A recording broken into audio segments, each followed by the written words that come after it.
What makes you feel at home? What makes you feel like you're comforted and comfortable and in a place where you can completely be yourself?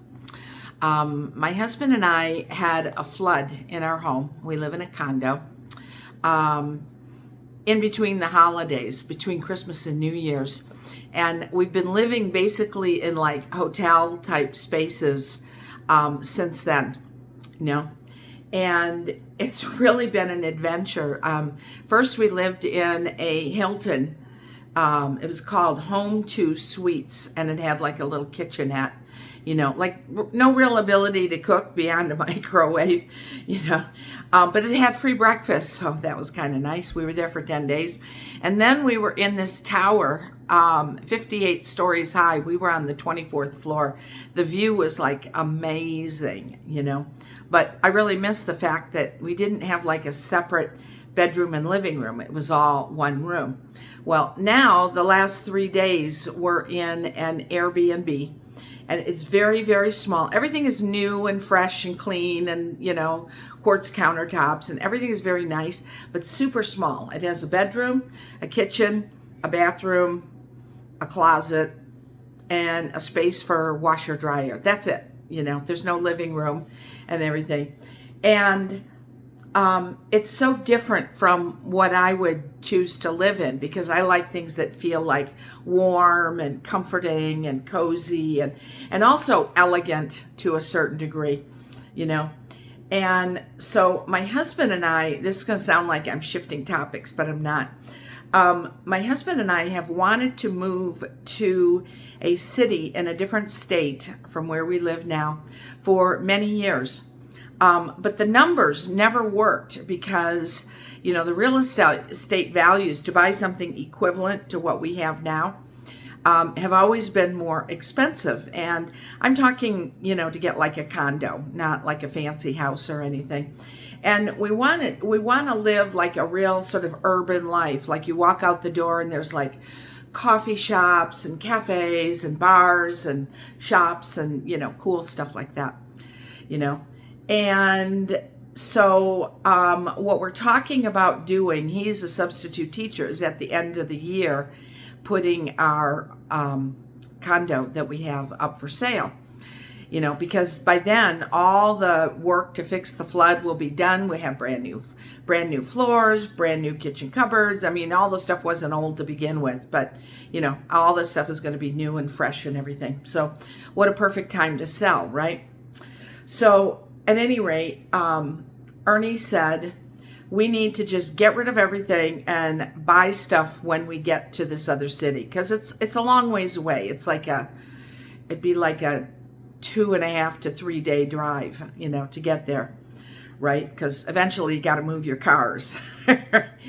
And for me, it's like, I'm going to get emotional. The thought of like, I said, you even mean like buy new dishes, new pots and pans, new everything? It's, yep, everything, forget it. Just take like 2 suitcases full of clothes and that's it, and we start fresh. I'm like, you know, that could be really fun to go shopping for all that stuff, but it's like I have stuff that in my home that, I mean, I looked at it and shopped it for years before I actually bought, you know. I have this one pair of chairs. The first time I saw them at this really high-end furniture store, it's like the 2 chairs was $3,200. Now, never in my wildest dreams would I spend $3,200 on 2 chairs, but they're elegant. They have a slightly Asian look to them. You know, they're beautiful.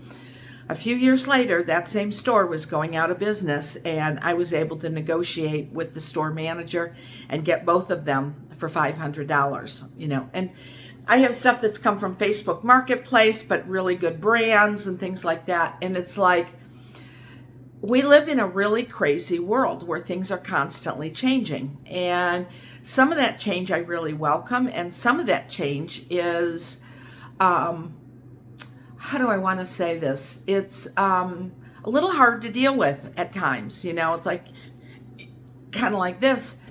And so at least being in a space where it's like the things around you are somewhat familiar and somewhat comforting, to me, there's an importance to that.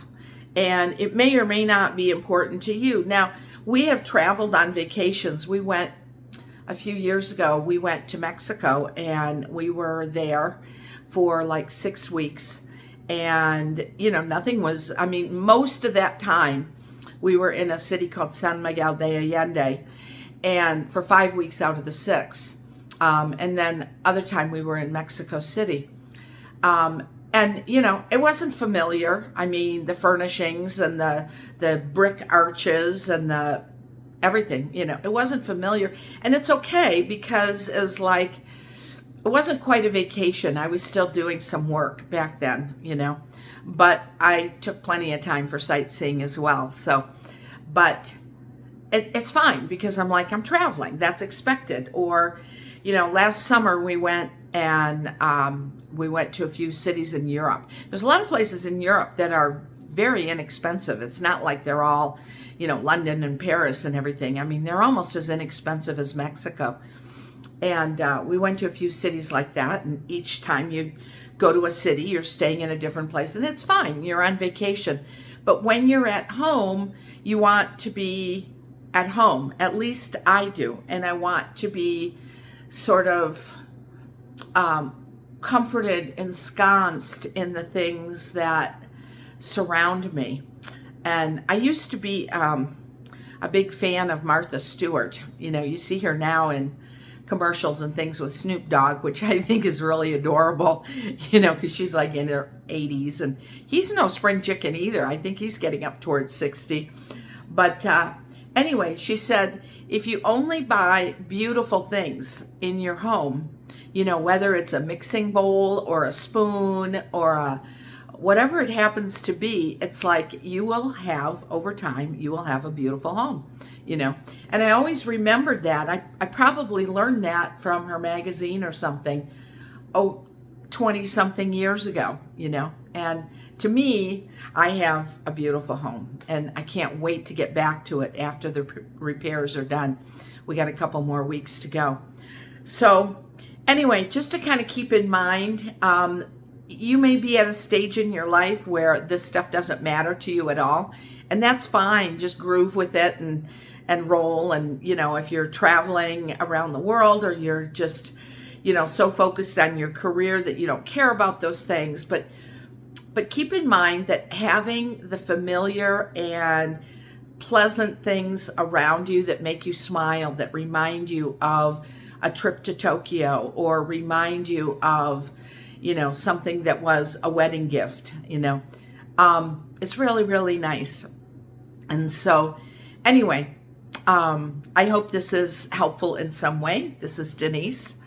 And thanks for listening. And take a moment, if you would, to like the video, subscribe to the channel. And I'd love to hear your comments about what makes home feel like home to you. Of course, it's also the people you love and everything being around. So anyway, thank you.